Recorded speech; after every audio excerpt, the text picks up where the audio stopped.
नमस्कार, उत्तराखंड समाचार में आपका स्वागत है। मैं रेणु प्रीति पंत। सबसे पहले मुख्य समाचार। उत्तराखंड बोर्ड के नतीजे घोषित। 10वीं में 92% और 12वीं में 85% से अधिक विद्यार्थी रहे सफल। शिक्षा मंत्री डॉक्टर धन सिंह रावत ने छात्र छात्राओं को दी बधाई।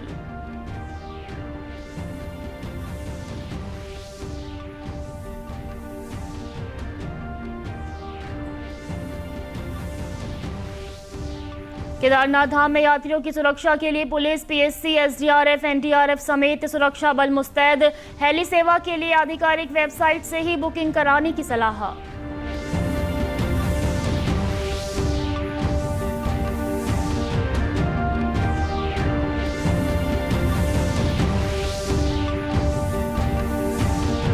और प्रदेश भर में मनाई गई हिमालय पुत्र हेमवती नंदन बहुगुणा की जयंती। प्रतिमा पर किया गया माल्यार्पण। श्रीनगर बेस अस्पताल में भी जयंती पर किए गए पुष्प अर्पित।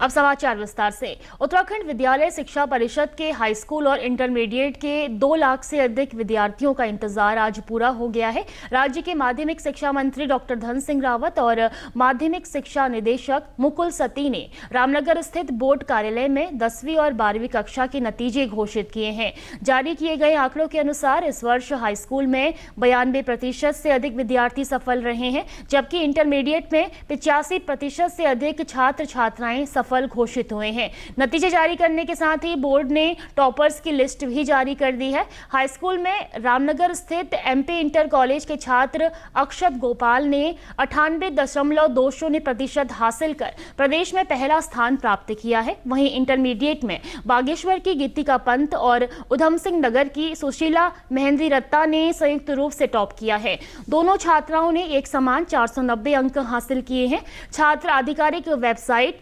ubsc.uk.gov.in और uaresults.nic.in पर रिजल्ट देख सकते हैं। इसके लिए उन्हें अपना रोल नंबर भरना होगा, जिसके बाद वे अपना स्कोर कार्ड डाउनलोड भी कर पाएंगे। शिक्षा मंत्री डॉक्टर धन सिंह रावत ने सभी सफल विद्यार्थियों को बधाई देते हुए कहा कि यह उपलब्धि उनकी कड़ी मेहनत, शिक्षकों के मार्गदर्शन और अभिभावकों के सहयोग का परिणाम है। उन्होंने कहा कि प्रथम श्रेणी में उत्तीर्ण होने वाले विद्यार्थियों की संख्या बढ़ रही है। कि जो 75% से ज्यादा परसेंटेज बच्चे नंबर लाए हैं, ये भी इंटरमीडिएट में लगभग 8%, और जो फर्स्ट क्लास आ रखे हैं हमारे बच्चे, ये जो है लगभग 42%। ये बड़ी बात है कि फर्स्ट क्लास बच्चों की जो है हमारी लगातार जो है उनकी श्रेणी भी बढ़ रही है, उनका परसेंटेज भी बढ़ रहा है। वहीं 10वीं में टॉप करने वाले छात्र अक्षत गोपाल ने कहा कि अब वो पीसीएम स्ट्रीम के साथ आगे बढ़ेंगे। मुझे बहुत अच्छा लग रहा है, बहुत खुशी हो रही है। कितने नंबर आए आपको? आगे क्या इरादा? 491 आए हैं 500 में से, और आगे मेरा पीसीएम लेने का वो है। अपनी उपलब्धि का श्रेय अक्षर अपने माता पिता को देते हैं। आगे मैं इंजीनियर बनने की वो है। आज माननीय मंत्री जो इतने लोग आपको बधाई दे रहे हैं, और आपने रामनगर का नहीं पूरे प्रदेश में अपना उपलब्धि के लिए आप क्या कहेंगे? बहुत खुशी हो रही है, बहुत ही अच्छा लग रहा है मुझे। श्री केदारनाथ धाम की यात्रा को सुगम और सुरक्षित बनाने के लिए जिला प्रशासन और पुलिस प्रशासन निरंतर प्रयासरत है। इसी क्रम में रुद्रप्रयाग के जिलाधिकारी विशाल मिश्रा और पुलिस अधीक्षक निहारिका तोमर ने संयुक्त रूप से केदारनाथ धाम की व्यवस्थाओं का निरीक्षण किया। सुरक्षा व्यवस्था की जानकारी देते हुए पुलिस अधीक्षक ने बताया कि 22 अप्रैल को कपाट खुलने के साथ ही धाम में सुरक्षा के कड़े इंतजाम किए गए हैं। यहाँ पर पर्याप्त पुलिस बल के साथ साथ पीएससी और केंद्रीय अर्धसैनिक सुरक्षा बल की तैनाती की गई है। इसके साथ ही किसी भी आपात स्थिति से निपटने के लिए फायर सर्विस, एसडीआरएफ और एनडीआरएफ की टीमें मुस्तैद हैं। यात्रा के शुरुआती दिनों में श्रद्धालुओं में भारी उत्साह देखने को मिला। पहले दिन करीब 38,000 और दूसरे दिन 25,000 से अधिक श्रद्धालुओं ने बाबा केदार के दर्शन किए। जिलाधिकारी और पुलिस अधीक्षक ने अपनी टीम के साथ पूरे परिसर का भ्रमण कर ये सुनिश्चित किया कि श्रद्धालुओं को किसी भी तरह की असुविधा न हो। प्रशासन ने यात्रियों से विशेष अपील की है कि वे सोशल मीडिया पर प्रसारित होने वाली भ्रामक और अपुष्ट सूचनाओं पर ध्यान न दें। यात्रा से जुड़ी सही और सटीक जानकारी के लिए केवल पुलिस और प्रशासन के आधिकारिक मीडिया हैंडल्स का ही उपयोग करें।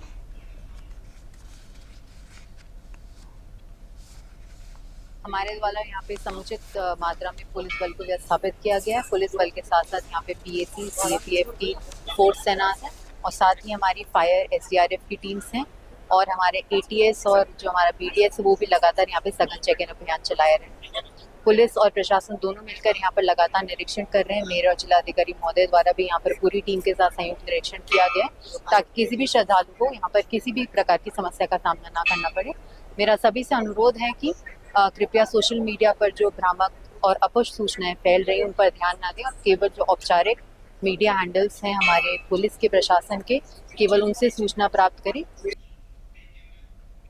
वहीं केदारनाथ यात्रा के दौरान यात्रियों को साइबर ठगी से बचाने के लिए रुद्रप्रयाग पुलिस ने साइबर फ्रॉड कॉम्बैट फोर्स का गठन किया है। यात्रा शुरू होने से पहले ही हेलीकॉप्टर सेवाओं और नामी कंपनियों के नाम पर फर्जीवाड़ा करने वालों पर कार्रवाई करते हुए फोर्स ने अब तक कुल 471 संदिग्ध वेबसाइट, सोशल मीडिया पेज और मोबाइल नंबर को ब्लॉक करने की कार्रवाई की है। चिन्हित किए गए 260 फेसबुक पेज में से 205 को बंद करा दिया गया है। इसके साथ ही 16 संदिग्ध इंस्टाग्राम खातों को ब्लॉक करने के लिए रिपोर्ट किया गया है। ठगी में इस्तेमाल किए जा रहे 164 मोबाइल नंबरों को टेलीकॉम सर्विस प्रोवाइडर्स और व्हाट्सएप के माध्यम से ब्लॉक करा दिया गया है। साइबर अपराधियों द्वारा उपयोग किए जा रहे 5 बैंक खातों की जांच की गई है, जिनमें से एक खाते को तत्काल डेबिट फ्रीज करा दिया गया है। अन्य खातों पर भी फ्रीजिंग की प्रक्रिया तेजी से जारी है। हेलीकॉप्टर टिकट के नाम पर श्रद्धालुओं को झांसा देने वाली 34 संदिग्ध वेबसाइट्स के डोमेन रजिस्ट्रार के माध्यम से रिपोर्ट कर बंद कराए गए हैं। रुद्रप्रयाग पुलिस प्रशासन ने सभी यात्रियों से अनुरोध किया है कि श्री केदारनाथ धाम यात्रा हेतु हेली सेवाओं की बुकिंग एकमात्र आधिकारिक वेबसाइट www.heliyatra के माध्यम से ही करें। अगली खबर की बात करेंगे। मसूरी देहरादून मार्ग पर कुठाल गेट स्थित शिव मंदिर के पास नवनिर्मित वैली ब्रिज को शुक्रवार देर शाम को यातायात के लिए खोल दिया गया है। वैली ब्रिज का निरीक्षण करते हुए मंत्री गणेश जोशी ने कहा कि पर्यटन सीजन के दौरान इस मार्ग पर यातायात का दबाव काफी बढ़ जाता है, जिससे स्थानीय लोगों और पर्यटकों को लंबे जाम का सामना करना पड़ता है। ऐसे में स्थायी पुल के निर्माण तक राहत देने के लिए इस अस्थायी वैली ब्रिज का निर्माण कराया गया है। उन्होंने लोक निर्माण विभाग की सराहना करते हुए कहा कि निर्धारित समय सीमा में कार्य पूरा करना सराहनीय है। उन्होंने विश्वास जताया कि ब्रिज के शुरू होने से ट्रैफिक व्यवस्था में सुधार होगा और जाम की समस्या से काफी हद तक राहत मिलेगी। कैबिनेट मंत्री ने बताया कि मसूरी में बढ़ते यातायात के दबाव को देखते हुए 0 पॉइंट पर लगभग 1000 वाहनों की क्षमता वाली पार्किंग के निर्माण की योजना पर जल्द काम शुरू किया जाएगा। इसके अलावा शहर में छोटे छोटे पार्किंग स्थलों की भी पहचान की जा रही है ताकि सड़कों पर लगने वाले जाम को कम किया जा सके।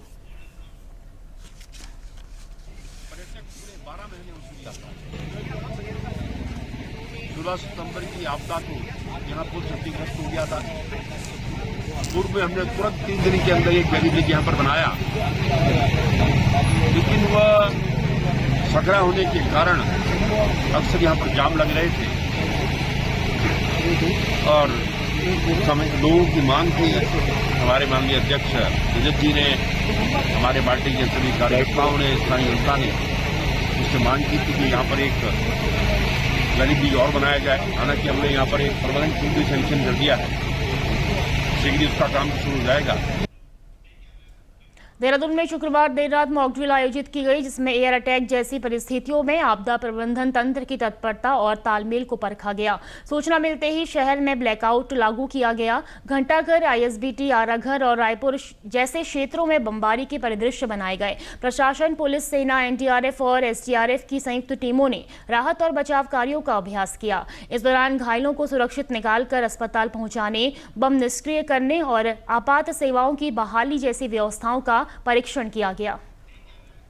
अगली खबर की बात करेंगे। प्रदेश भर में आज हिमालय पुत्र हेमवती नंदन बहुगुणा की जयंती मनाई गई और उनकी प्रतिमा पर माल्यार्पण किया गया। इसी कड़ी में देहरादून में घंटाघर स्थित बहुगुणा जी की प्रतिमा पर पुष्प अर्पित किए गए। कार्यक्रम में मौजूद कैबिनेट मंत्री गणेश जोशी ने उन्हें याद करते हुए कहा कि बहुगुणा जी ने पहाड़ की पगडंडियों से निकलकर राष्ट्रीय राजनीति में अपनी विशिष्ट पहचान बनाई। वह उत्तर प्रदेश के 2 बार मुख्यमंत्री रहे तथा केंद्र सरकार में भी महत्वपूर्ण दायित्व निभाए। मंत्री जोशी ने कहा कि हेमवती नंदन बहुगुणा ने सदैव राज्य हित में कार्य किया है और पर्वतीय क्षेत्रों के विकास के लिए निरंतर प्रयासरत रहे।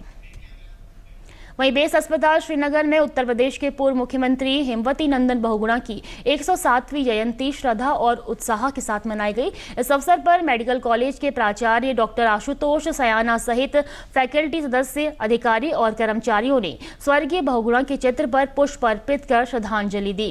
कार्यक्रम को संबोधित करते हुए प्राचार्य डॉक्टर आशुतोष सयाना ने कहा कि स्वर्गीय बहुगुणा का जीवन संघर्ष, समर्पण और जनसेवा का प्रतीक रहा है। उनके आदर्शों और उपलब्धियों से हमें निरंतर प्रेरणा लेनी चाहिए। उन्होंने कर्मचारियों को उनके जीवन मूल्यों को अपनाने और समाज के प्रति जिम्मेदारी निभाने का संदेश दिया। उन्होंने कहा कि स्वर्गीय बहुगुणा के प्रयासों और दूरदर्शिता के कारण आज क्षेत्र के लोगों को स्वास्थ्य सहित कई मूलभूत सुविधाएं उपलब्ध हो पाई हैं। उन्होंने बताया कि आज इस मौके पर बेस अस्पताल में मरीजों, तीमारदारों के लिए कैफे का शुभारंभ भी किया गया है।